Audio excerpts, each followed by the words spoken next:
So for my experimental education project, I did observation in a Montessori classroom with first and second graders. Um, to start it out, the teacher did use the 5 pillars in the classroom. In a Montessori classroom, there's a bunch of different ways you could use that. She used all 5 very well throughout the observation, and it was very interesting to see all of those different ways throughout all of the little workshops that they did. Um, some examples of those would be vocabulary, phonemic awareness, and phonics were used, and they all kind of loop together in a bunch of these little workshops because she tries to get a lot of um, things in for each student so they know that she knows that they're getting them all in each workshop. But they use things like sight words, and they would sound out each letter using magnets or drawing in the sand or using rough paper to trace them out. And basically, they were connecting each sound with each letter. And then they also would use clues to figure out the pictures that it would go with, and so on and so forth. They also used comprehension in finding these sight words in their readings for the day.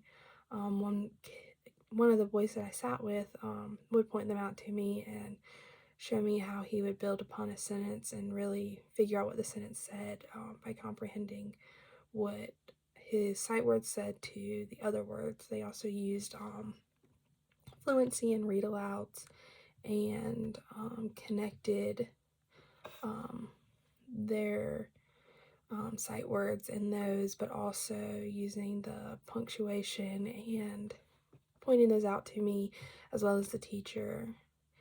Um, and then we go into the science of reading in the classroom.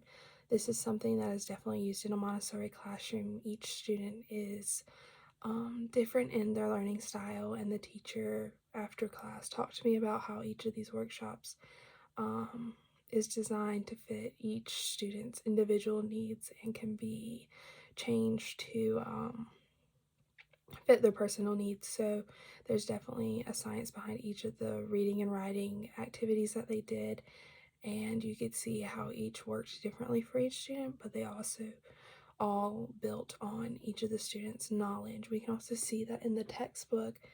Um, there's a big science behind all of these 5 pillars as well.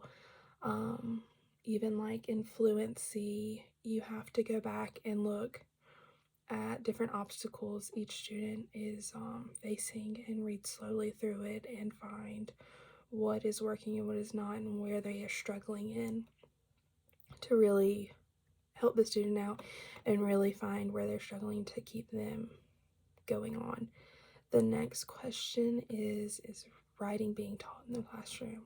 So writing is being taught in the classroom, and this is also something that I thought was a struggle as well as a surprise in the classroom. So as I mentioned in the beginning, writing and reading are in the classroom, but it's also 2 grade levels in the classroom. So there's first and second, and um, it's very surprising to see how the teacher connected each of those things in the classroom with both grades in there. But also you could still see a little bit of a struggle, and if I was in there, I would definitely have a struggle with this. But I was very surprised to see how well she worked through it, and obviously she's trained to do that. But how first graders would sit there and read and put together a basic sentence structure of just one sentence with proper punctuation and capitalization, while second graders were doing more paragraph structures with indentions and doing projects using those methods. So I was very surprised to see that, but I could also see how that would be a huge struggle for some teachers. Um, and then from what I've learned in this class, what solutions could I offer to this? Basically, for me, I would have to just say that each student is different. And again, having 2 grade levels in there, that would be very different, but you have to look back at each of the 5 pillars and see where you can connect those in a writing scenario, but also on grade level. And then just see where those students really struggle and work with them independently on each of those things, and do small tests to find what they are struggling in, and then what makes literacy instruction effective or ineffective. Um, I think an effective or a couple effective ways would be just making sure that you have those 5 pillars and that you are catering to each student's individual needs. Because if you don't, that's when it becomes very ineffective, and that is when it can carry on into later years of their schooling and then into high school and maybe even college. And if they don't have those basic effective pillars of reading and writing, they can't build upon them and they can't expand their knowledge, and they might be stuck in one spot for a very long time if you don't work with those small strategies as a student is learning them. And then, what skills would you need to teach your grade level or content area to be successful?